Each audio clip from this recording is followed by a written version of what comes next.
Assalamualaikum, selamat pagi. Pagi ini terpantau pejantan kandang kami ngorok, lur. Namanya ini Piccolo. Karena beberapa hari ini cuaca di tempat kami dingin banget. Tenang, lur. Nanti sekalian akan saya spillkan seperti apa cara kami mengatasi ayam ngorok. Oke? Oke, lur, langsung saja kita siapkan alat dan bahannya. Yang pertama kita siapkan bulu ayam.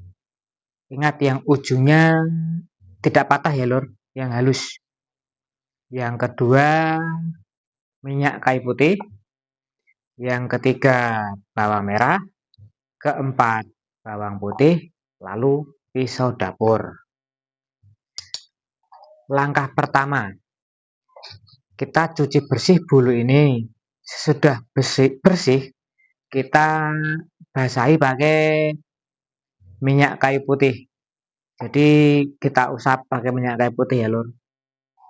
Sesudah itu ayam kita koroki pakai bulu ini. Kalau sudah dikoroki, kita kupas bawang merah dan bawang putih, lalu kita geprek. Kalau sudah digeprek, kita kasihkan ke ayam tadi. Maaf, untuk video prosesnya tidak bisa saya tampilkan karena takut mendapatkan peringatan ya, lur ya.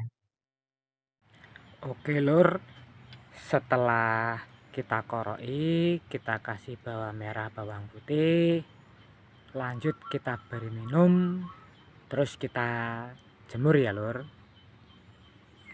Tidak usah dimandikan, cukup dilap-lap mukanya saja. Oke, ini bukan cara paling ampuh, juga bukan satu-satunya cara, tapi inilah cara yang kami lakukan di kandang kami. Semoga bermanfaat untuk teman-teman semua ya. Sampai jumpa.